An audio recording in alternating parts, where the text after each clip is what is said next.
Priti Patel is out. Prit didn't stick. Top Tory tossed off, so to speak.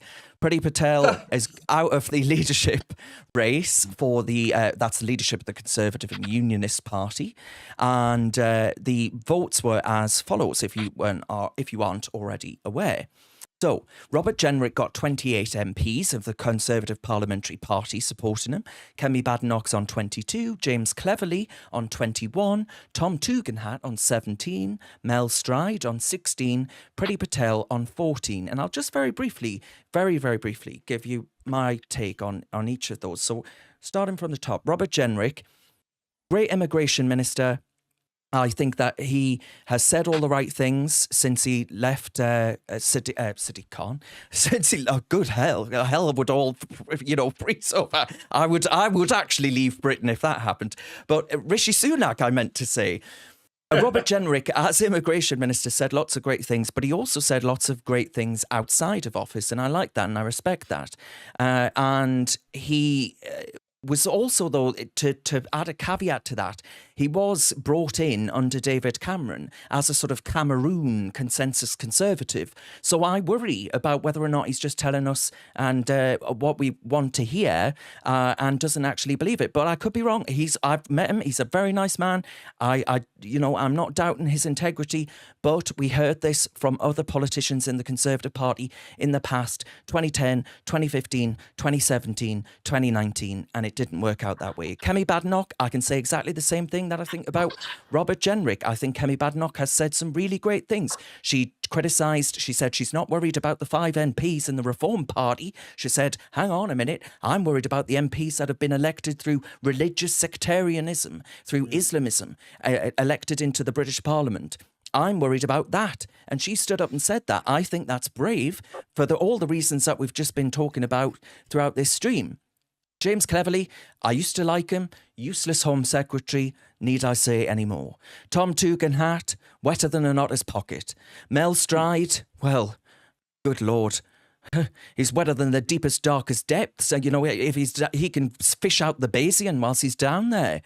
Priti Patel, Priti Patel was the Home Secretary that presided over, and she supported me during my Electoral Commission court case and throughout Brexit. She was great, but she did preside over the record migration that we've seen in this country, and she also said she wouldn't be willing to leave the ECHR, and I think that ultimately would have been what spooked the horses of the Tory Parliamentary Party, who are getting lots of angry emails, who almost lost their seats, who are saying, I cannot vote for someone that has those views at this time. We need radical change as a Conservative Party because we're facing an existential moment.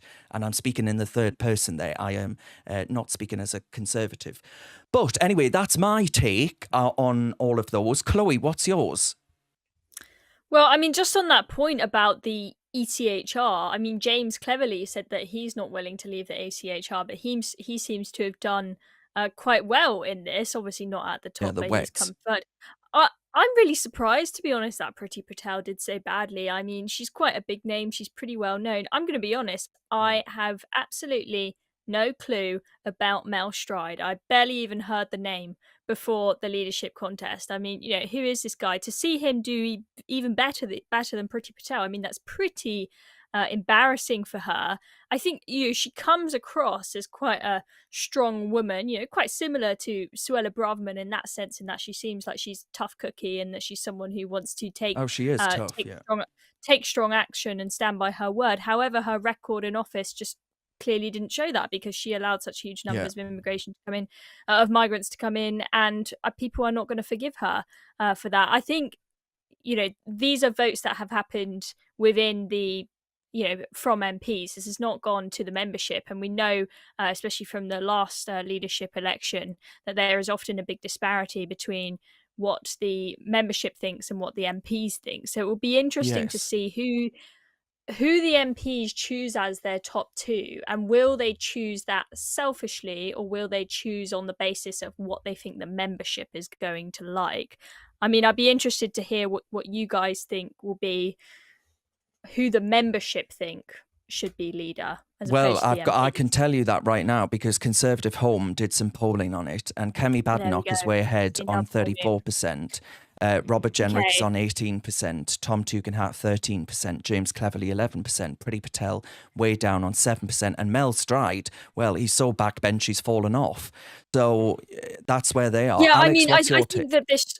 Sorry, go on, No, Alex. go ahead, Chloe, go ahead. Well, I think that this shows that the actual membership, they are absolutely desperate for a leader with some personality. They are so bored And of principle. people like, yeah, they are so bored of people who are spineless and have no backbone and don't have the tenacity to stand by their word regardless of what the media thinks of them.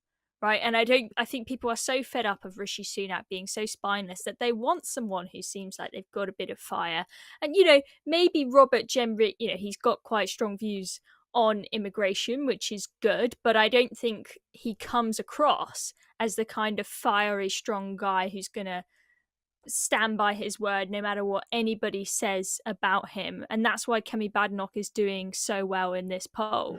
But I mean, the difference between, I mean, sure, in terms of placement there's not a huge difference, but in terms of percentages between Kemi and Robert Jenrick, there's clearly a huge disparity between how MPs think and how the membership think and how the wider public think, and this has been a problem for Now, years at and years least. and years. This is why Yeah. we've got a crisis with our democracy, is because people feel like MPs do not think like them at all. This was the case with Brexit, where you had MPs, the makeup there in terms of percentages, like 3/4 of MPs being pro-Remain, causing huge mistrust in democracy in this country. Alex, before I come to you, Eunice, I saw some polling alongside this kind of thing where the Conservative Party members were actually asked if they'd vote for Kamala Harris or Donald Trump, and Reform voters and members were asked the same question. Reform voters overwhelmingly said that they would support Donald J. Trump. Now, Conservative Party, they said that they would vote for Kamala Harris overwhelmingly. So do you think actually we're talking about something that's completely bloody irrelevant, and that actually we should just accept that the Conservative Party's a dead duck and support reform? Yeah. Exactly, 100%. And that's the uni party for you. The Conservatives and Labour are just different sides to the same coin. And I don't believe Conservatives are actually conservative anymore. They're actually at best centrists or even centre-left. Because I can't really distinguish between them and Labour. Yeah, Labour is slightly to the left, and they say, what's the difference between Conservatives and Labour? Nothing. They'll both take us to the same destination, but Labour will take us there quicker. And I think Reform is just the only centre-right party in this country that actually has conservative values. And I truly believe if the Conservatives don't make a deal with Nigel Farage and Reform, either to join the two parties together or for Reform to be able to overtake the Conservatives, because I truly don't see how the Conservatives can win in the near future. I'm talking about the next 10, 15 years. So we either going to have Labour for the next 10, 15, 20 years, or Reform needs to overtake the Conservatives. And I mean, look, this is about the survival of the Conservative Party, because I think the Conservative Party is decimated completely, and they need to make a deal with Nigel Farage and Reform, either make him the Prime Minister and the leader. And I think because of the egos and because of the deep state that's in the Conservative Party, they will never do such a thing, and that's to their own demise. If the Conservatives had any smart political strategists and advisors, I would say to them, look, go and make a deal with Reform, because they took about 45% of your vote in the last election. And if you actually added the vote of the Conservatives and Reform together, the country is more right-wing than left-wing, because if you add the votes of the Conservatives and Reform, you would get about 10.5 million, whereas Labour only got 9. So they need to make a deal with Reform if they want to win in the next election, for sure. Alex, before I come to you, I'm just going to read out some comments. So just to include people. So Always Pooh says, vote the Care Bears for the Tory leadership. I assume that's meant with a sort of contempt. Deborah says, Priti lied about migration, not one to trust. Louis says, I'd settle for SpongeBob. Stephen says, but Suella for me. Well, Stephen, I'm afraid to tell you, Suella isn't Stanton. She dropped out because she knew that there would be precious little support for her in the parliamentary party. So does that tell you everything you need to know about the makeup of that parliamentary party? Let me know in the comment section. Nick says, nobody cares about the Tories anymore. They are a dead party with no moral compass. Same as Labour. So all the comments basically saying that actually, I don't care about the Conservative Party. So it does show, and obviously this is a sample of people who are, I assume the majority of people in this chat will have voted for reform, as actually the majority of people in this panel did, if not all of us. I can't remember, to be honest. And actually, I think Chloe was busy at some rowing convention or something like that. I did vote. Oh no, you did. Oh, I thought you were away. I think there was a conversation about whether or not you would be able to. But Alex, I think it was for London Mayor. I wasn't. Okay. Yeah. Alex, where are you at on this? Because you are a supporter. You're no longer a member of the Conservative Party. And does it really matter? I mean, would it not be better if they just chose Mel Stride and just accepted death? Oh, that would be fun, wouldn't it? I'd love that. No, I mean, the reality is it does matter. It matters for so many reasons, and it matters who the leader is for the Conservative Party. The first is that they are the official opposition. So whatever they say, we saw today Rishi Sunak in the House of Commons, that's what the media plays. And what the media plays is what you hear on your TVs, and what you hear on your TVs influences the way you vote. So it certainly does matter whoever the leader of the Tories is. I'll say this about Kemi Badenoch before everyone gets super excited about her. In 2018, she was in the House of Commons celebrating the lift of the visa cap, saying that we need to bring in more migrants into the country. And be careful who you throw your support behind, because I don't believe she has any strong stance on anything. She's got great rhetoric, but she's a performer. She's a little bit like Boris. If anyone felt tarnished by Boris, he said all the right things and was a great performer, but actually delivered so little in government. And I feel like she's more of the same. Jenrick, I have a little bit more respect for. He's actually coming out with relatively tough policies, and once you make those kinds of statements, it's hard to come back from them, and which is why Kemi's not making them. She refuses to withdraw from the ECHR. She's not putting any commitments, any cap on immigration. And I think it's going to come down to those two. But I think the surprise this audience might be interested in is who is going to be the One Nation Tory at the end of it. And I think we're underestimating the power of Tom Tugendhat or James Cleverly. I think either of those guys can break through the right wing, in the hope that Kemi and Robert split the right wing vote, and the same way that Rishi Sunak got in, wins by default. Well, I agree. That's the case. Because if you look at it, James Cleverly, 21 votes, just one vote behind who the members reportedly want in this poll. Now, I'm surprised actually by how well James did. And I've spoken to a few Tory spads and people like that, and they've all said that they're surprised by how well James did actually within the parliamentary party. So I was about to say, is he the dark horse? But then I'm going to be accused of being racist or something, aren't I? You know what I mean? He is the dark horse in the competition, and I actually think he's going to win. And I think he's going to win because the plan all along is for the One Nation Tories all to come here, look like they're weak, and then come out strong at the end.